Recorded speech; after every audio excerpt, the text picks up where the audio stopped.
Pemirsa, tragedi kematian siswa sekolah dasar di Ngada, Nusa Tenggara Timur mengejutkan banyak pihak. Pasalnya siswa kelas 4 SD itu diduga bunuh diri, salah satunya karena dipicu kemiskinan ekstrim. Ya jadi kan semua ini kan jadi mengarahnya kepada pemerintah tuh. Jadi yang disalahin pemerintah, MBG lah yang kena. Dan di data BPS 9,5% tuh penduduk kita yang miskin itu cuma 9,5%. Iya dapat. Yang miskin ya dikatakan oleh BPS 9,5%. Tapi kan MBG yang dapat kan 100%. Iya. Berarti yang kaya kan dapat juga 90% orang kaya dapat, 9,5% orang miskin dapat. Nah sisanya ngapain ngasih orang kaya kan? Cuma kan nggak bisa dipilih-pilih bro. Sekolah ini yang kaya yang nggak dapat, miskin dapat. Kesenjangan sosial nanti yang ada kan.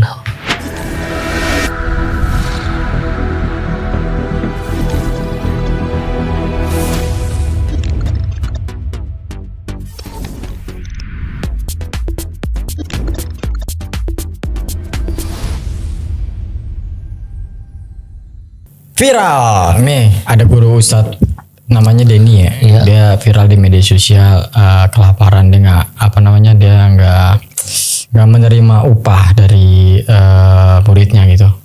Nah ini menurut lo gimana nih? Lo kan sebagai tokoh agama lah, Tokoh atau Indomaret. sekaligus pengamat politik. Menurut lo gimana nih? Kalau untuk kejadian Ustadz Denny yang di Bandung, Iya. menurut saya tuh banyak banget, apalagi di Jawa ya. Ustadz yang seperti Ustadz Denny yang mereka ngajar setiap sore, biasanya ngajarnya tiap sore sampai maghrib, habis asar ngaji sampai maghrib. Cuma karena nggak viral aja bro. Sebenarnya lebih susah dari beliau ada. Cuma emang ini rezekinya beliau aja kan. Kalau kita dalam pandangan Islam ya Allah angkat derajat beliau, keikhlasannya beliau kayak gitu aja. Kalau kayak beliau sih banyak guru-guru ngaji yang ikhlas yang nggak dibayar, yang benar-benar nggak dibayar seikhlasnya. Guru ngaji, guru ngaji musola ya kalau zaman saya waktu kecil ya banyak gitu loh. Cuma kalau susah-susah itu ya emang banyak. Cuma namanya guru agama mau ngeluh kan malu. Cuman kalau misalnya kita kaitkan dengan rujak politik sesuai dengan namanya kan, sesuai namanya rujak politik, sebenarnya ada gak sih harusnya pemerintah tuh memperhatikan kepada si Denny Firmansyah ini sebagai negara gitu kan, kepada rakyatnya gitu. Menurut lo gimana sih, apa nih yang harus dilakukan pada pemerintah? Kalau pemerintah sebenarnya dunia pendidikan dia, pendidikan nggak cuma pendidikan di kalangan SD, SMP, SMA, kuliah. Sebenarnya anak-anak di Indonesia juga sebagian besar juga kan di pesantren. Mereka diajarkan agama, dididik oleh guru-guru, oleh ustadz-ustadz. Ya mungkin labelnya mereka mungkin nggak berpendidikan S1, S2, S3, cuma mereka kan lulusan pesantren yang paham agama, ilmu agama. Yang kalau di dunia masyarakat itu sangat benar-benar kepake. Kalau di daerah pedalaman, daerah-daerah desa itu guru ngaji. Mereka pulang sekolah sore-sore kan ngaji biasanya. Kalau saya itu dulu nyapuin rumahnya ustadznya. Ya semampu itu kita nyiram halamannya, bersihin, terus itu kita ngaji. Kadang ngisiin bak ember tempat beliau mandi tuh pakai sumur, nimba ya. Tapi beliau tuh guru ngaji itu ikhlas menurut saya. Nggak pernah itu situ ngobrolin soal uang, kehidupan ekonomi. Cuma emang beliau orang nggak mampu kebanyakan ya. Ustadz nggak mampu kebanyakan, bukan karena dia ustadz nggak mampu, bukan karena itu ya. Ya karena emang kalau dia mampu mungkin bisa jadi S1 atau S3. Ya emang nggak mampu. Bagi pesantren kan murah bro.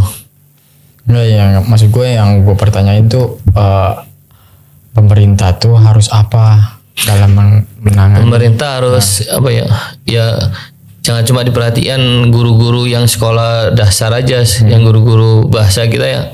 Guru-guru urusan dunia diurusin, tapi ya urusin ya guru-guru soal akhirat lah. Guru pesantren, guru agama, pendidikan agama di pesantren tolong diperhatikan. Sebenarnya itu bukannya dapat bansos dan lain-lain gitu kayak BLT gitu? Kagak ada, mana ada guru dapat bansos BLT. Gak ada bro. Guru pesantren malah lebih ngeri lah, lebih sedih lagi. Kalau kita anak pesantren, kalau lulus ngabdi biasanya setahun 2 tahun ngabdi. Digaji mah enggak ya, kita aja emang emang karena kita ngerasa dipinterin oleh pesantren, diajarin keilmuan, ya kita mengabdi, ngajar balik aja gitu, berbalas budi ya. Kita nggak pernah kepikiran dibayar, digaji pemerintah, nggak kepikiran. Emang pemerintah pernah ya, istilahnya digaji itu 3 bulan sekali ya, lewat Kementerian Agama dulu ya, Mendak kalau nggak salah, Kementerian Agama lah kita dapat depak 3 bulan sekali. Saya dulu pernah merasakan 3 bulan sekali itu 200.000, 250, 300.000, 200.000 3 bulan. 3 bulan. Dulu itu 2000 berapa ya, lupa saya. Waktu masih ngajar, dapat ngambil kita ke sana, tanda tangan ngambil, dapat. Terus, aduh, Kalau sekarang saya belum tahu lagi. Cuma emang sedih kalau pesantren itu bro. Kita nggak diajarin ngeluh sih, apa aja yang ada ya kita syukurin. Kita diajarin agama bro di situ. Bukan diajarin gimana cara yang enggak. iya, gue ngerti. Tapi kan kita juga punya kehidupan, kita punya anak, punya istri yang harus di. Sebenarnya yang lebih menyedihkan itu murid-muridnya ustadz-ustadz kampung ini sudah dilupakan oleh teman-teman yang sukses yang ada di perkotaan, mungkin yang sudah jadi pengusaha. Iya. Mereka lupa itu, nggak ingat lagi guru ngaji dia yang ngajarin dia ngaji Al-Fatihah, Iqra 1 jilid 1 sampai jilid 6. Yang istilahnya yang udah kontribusi dalam hidup mereka ya, mereka lupa itu. Kadang-kadang ketemu jalan nggak inget, lebaran aja nggak inget, buru-buru sowan itu. Di sini saya ini mumpung kesempatan viral kemarin ya siapapun lah yang pernah punya guru kampung lah, bisa gitu kan, guru musola. Ya kalau pulang pas lebaran nih kan, bentar lagi puasa lebaran, ya sowan lah, kasih sarung, kasih apa kayak guru-guru gitu kan. Apakah sebenarnya ini bukan dari tugas negara juga? Maksudnya ini tuh bukan tanggung jawab negara juga, tapi tanggung jawab kita bersama sebagai murid. Nggak semua semata harus dilimpahkan ke negara bro. Kita kan kita bicara sebagai murid aja yang pernah diajar ilmu agama gitu dong kan. Kita paham, kita bisa baca Quran, kita bisa bacaan sholat, ya kita beruntung kan diajar oleh guru yang ikhlas. Ikhlasnya di mana ya? Buktinya kita sampai sekarang bisa baca Quran, berarti kan guru itu mengajar ilmu agama kepada kita, ikhlas lah. Kita sampai sekarang masih hafal bacaan sholat, ingat mana yang dosa, mana yang halal, mana yang haram gitu kan. Cuma kan yang nggak diingetin kalau kita ini yang udah kerja di kantoran mungkin ya, atau pengusaha ya, itu balas budinya ke guru-guru musola Udah nggak ada ya? udah nggak ada. Iris pokoknya. Saya kemarin sempat pulang ke kediaman saya, rumah saya di Jawa. Saya temuin guru saya, benar-benar miris. Jadi beliau kalau sebelum ngajar ngaji itu ngarit, nyari makan kambing ya, dijual 10.000, 20.000 Itu buat makan gitu? buat makan. Saya itu nangis jujur itu. Nangis kenapa ya? Yang rasain lah bro, orang susah kan, guru ngaji nggak pernah istilahnya. Mungkin saya waktu pernah ngobrol, Ustadz pernah makan daging, bercanda sebenarnya sih, barbecue nggak Ustadz? Apa itu aja nanya apa itu. Nah sedangkan di kampung saya nggak ada makan, kalau ada mah saya ajak pasti kan. Buru-buru ngerasa makan enak gitu dong. Gak ada kepikiran pengen hidup enak apa Ustadz. Sebenarnya pengen ngerasain semuanya, cuma kan kemampuannya segitu bro. Dia cuma guru ngaji kampung, guru ngaji musola lah kan gitu. Ya nggak semua serta-merta nyalain negara, nggak juga, tapi yo ada juga murid-murid harus disalahin lah. Iya, karena itu sebenarnya guru kampung sih ya, bukan guru-guru yang yayasan kayak gitu kan. Iya, bukan guru Karena yayasan. kalau di yayasan kan biasanya itu ada dananya kan. Kita nabos, apa? Iya, dana yayasan itu. Nah, bukan hanya itu sih sebenarnya, ada juga nih murid yang viral yang kemarin karena apa sih? Di NDT Yohanes. Ke Yohanes ya. Jadi itu menurut lu gimana itu? Kalau untuk Yohanes, anak umur 10 tahun dia bunuh diri karena faktor ekonomi, dia nggak mampu membayar buku dan pensil ya, seharga 10.000. Sebenarnya itu tamparan keras buat kita. Jangan serta-merta langsung negara salah, nggak juga. Emang salah iya. Cuma ya lebih salah buat saya tetangganya. Gak peduli, yang kaya harusnya peduli sama si miskin kan gitu kan. Yang kaya lah coba biasakan peduli sama tetangga. Jalan-jalan lah ke kampung-kampung, tanya siapa warga sini yang paling miskin, sowan aja. Mereka nggak minta hartamu, mereka cuma situ juga kaya kan, ada hak fakir miskin di dalamnya kan gitu kan. Kalau situ muslim kan gitu, udah kasih aja, kasih makan apa, nggak akan bikin kita miskin kok kan gitu. Kepedulian masyarakat kita sih kepada tetangga yang kurang ya. Mungkin kita ada tetangga yang nggak bisa makan, nggak mungkin dia curhatkan, teriak-teriak sampai kedengaran tetangga yang nggak bisa makan gitu. Karena saya dulu pernah ngalamin itu bro. Berarti ini bukan tanggung jawab negara juga.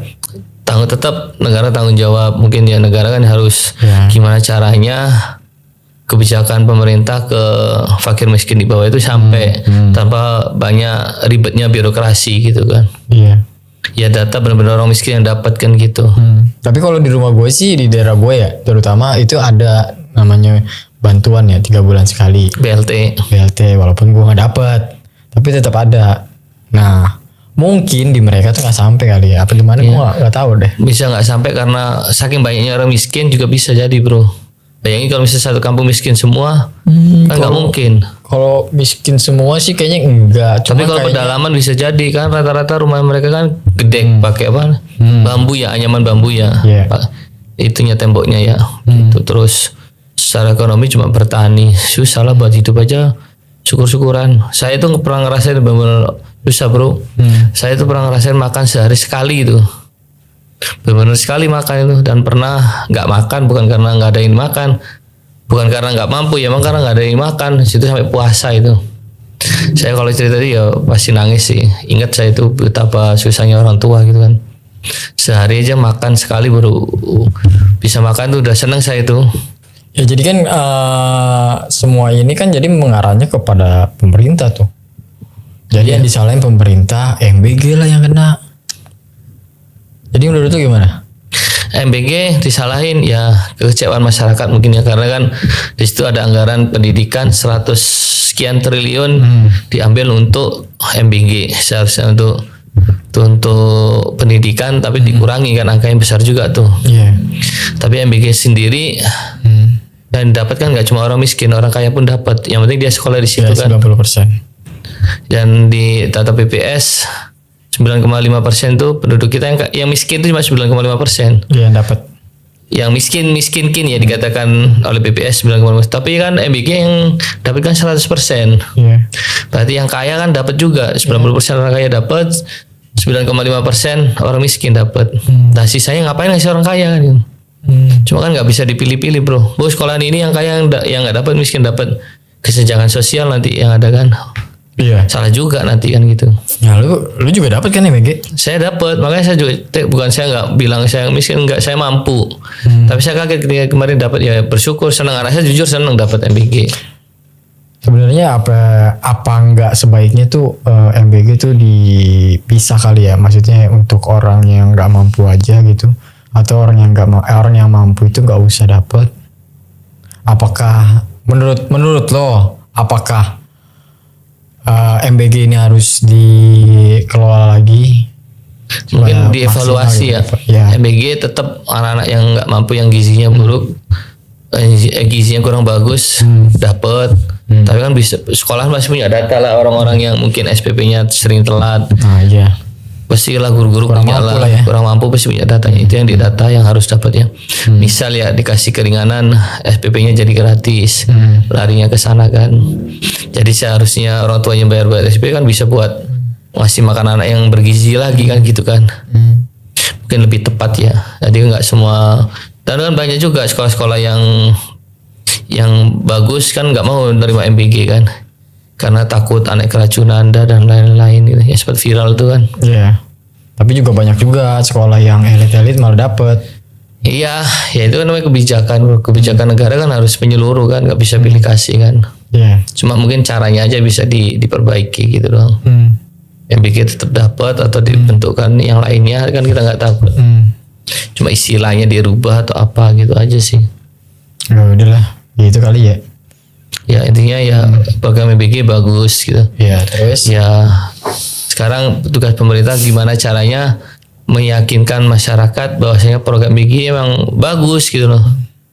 Pemerintah sih menurut saya kurangnya itu komunikasi ke bawah, penyampaian informasi, konten-konten yang edukasinya kurang banget menurut saya, kurang sekali. Jadi masyarakat itu menyalahkan MBG. Jadi MBG karena kurangnya edukasi, kemanfaatnya MBG nggak nyampe, yang nyampe kan hanya negatifnya doang soal MBG. Keracunan yang PPS lah, keracunan kemarin 40 orang masuk rumah sakit dirawat lah. Terus pegawai MBG diangkat jadi PNS lah, P3K lah. Iya. Jadi kan banyak, padahal yang ngasih makan jutaan orang. Kenapa nggak dikontenin tuh anak-anak yang dapat makan, yang biasanya makan tempe jadi makan ayam. Ucapan anak-anak itu dari Iya. beberapa anak, kompilasi lah ya kalau kita clipper ya, dengan keadaan rumahnya di videoin. Narasi-narasi itu sangat penting. Sebenarnya sih yang salah bukan Prabowo. Prabowo kan cuma menjalankan Iya nggak salah apa ya, yang mungkin kalau saya kepala BGN-nya kurang kreatif ya. malah yang viral itu loh kepala BGN tuh. Iya. Yang kayak makan begitu. Iya, Statementnya sih yang menurut saya sangat menyinggung ya. Ya sebenarnya bagus MBG, niatnya Pak Prabowo udah bagus, kita apresiasi. Cuma kan delivery kontennya ke bawah yang kurang. Karena di clipper itu ya orang bisa terharu, nangis, sedih, bangga, muak, benci di clipper itu bro. Di clipper ya video-video pendek itu kan. Video 1 menit ya. Terus menit itu yang orang jadi benci, jadi senang, jadi susah, jadi bahagia dari video semenitan itu.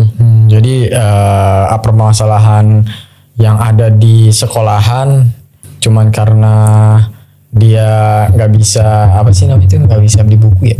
Ya bisa ya buku. Yohanes itu ya. Yohanes sih, Sendiri kasihan sih kita walaupun beda agama, cuma kan kita sesama manusia ya. Iya. Sangat menyayangkan hal itu terjadi gitu loh. Jadi yang disalahin MBG. Iya. Padahal kan MBG itu sebenarnya udah bagus. Udah bagus. Komunikasinya aja yang kurang gitu ya.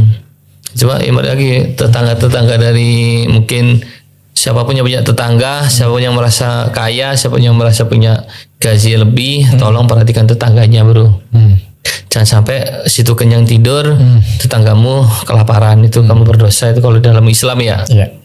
Jangan sampai bunyi ya, ada tetangga yang tidak bisa tidur karena kelaparan.